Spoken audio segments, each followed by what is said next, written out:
Welcome to this video. It is the 11th of May 2013 and we are here in Pretoria at the University of South Africa, UNISA. We are at the SARChI chair, and perhaps you can explain to me more about what that means, and you can also introduce you. Your name? Kinfe Gebre-Egziabher. I'm sorry that I'm not good in repeating. Yeah. Kinfe Gebre-Egziabher? Kinfe Gebre-Egziabher. So welcome Kinfe Gebre-Egziabher to this video. You are part of the SARChI family, and perhaps you could explain to us what SARChI means and how you came in touch and where you come from. I am from Ethiopia. Yeah. The former president of South Africa, Thabo Mbeki, came to Ethiopia and had a discussion with the late Prime Minister Lebs. The main reason was Mandela was trained in Ethiopia.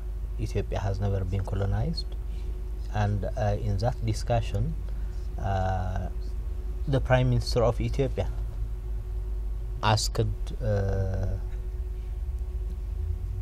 the South Africa to help in capacity building, and then the Prime Minister of Ethiopia gave that assignment to the Minister of Education of Ethiopia, and Thabo Mbeki gave the assignment to UNISA, and an agreement was made between the Minister of Education of Ethiopia and the University of South Africa, and more than 200 people teaching in different universities are attending for their PhD degree at the University of South Africa, and I am one of those 200. In the first batch, I joined University of South Africa in 2009, and the unique opportunity is my supervisor became Professor Odora Hoppers, and I got the chance of coming and becoming member of the SARChI family. And perhaps you could explain a little bit more in what way you were attracted to SARChI, or how you came. Yeah, I met Professor Catherine in 2010 February in the second retreat organized by the SARChI. I had a proposal on my PhD research, and she became my supervisor. And what was the title of your The proposal? title of my proposal is Rethinking Population Dynamics, Sustainable Development and Poverty Reduction in Africa, the case of Tigray, Ethiopia.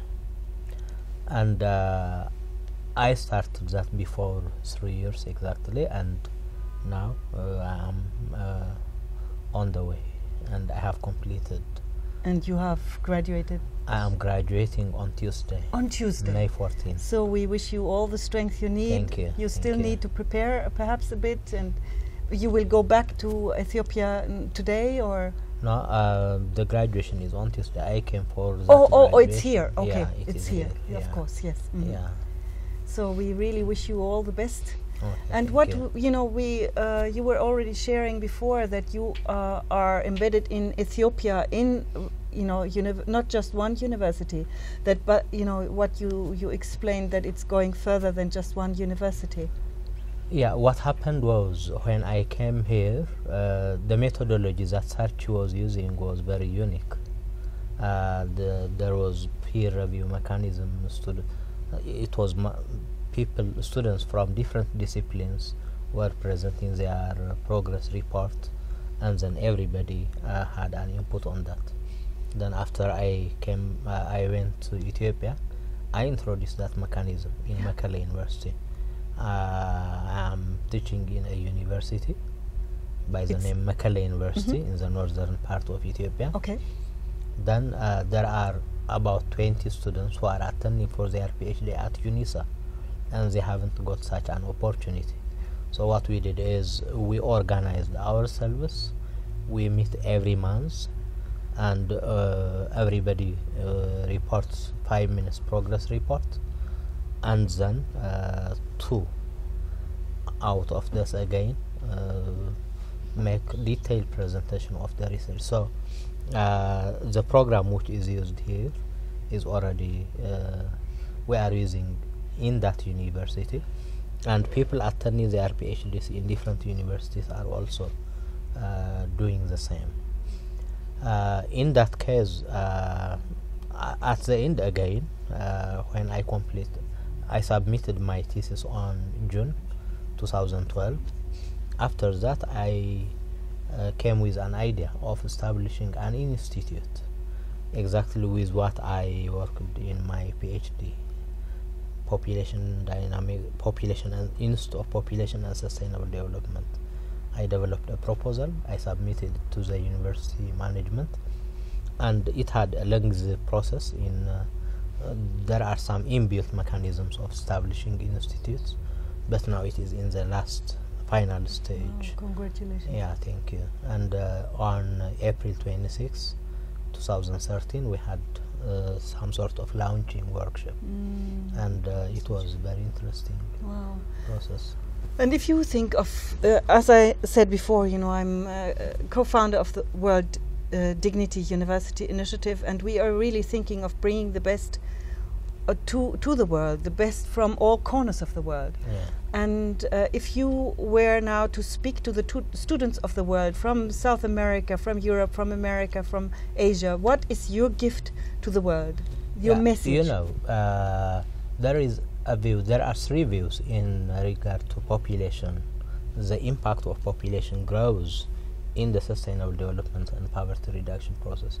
The dominant view is what we call the Malthusian view, which consider people as resource destroyers, as a threat.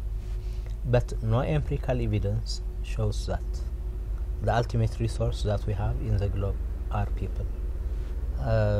So, for example, to say it in a simple language, if a certain animal calf is born, the per capita income of that nation increases because we put it in the numerator. But when a baby, a human being, is born, it is put in the denominator, and the per capita income of that nation decreases. Well, mathematically speaking, this is correct. And you come from mathematics? Mathematics background. But the problem is in the thinking behind. We shouldn't count only the number of mouses to eat. Everybody has a brain to think. And people are the ultimate resources. As you said before, and for that we need to bring education. Yeah. But not the normal, the old-fashioned education, but a new kind of education. Quality education, health, and so on. Otherwise, the brain is not able to... Yeah. We have to, at any standard, we have to realize that any person is better than.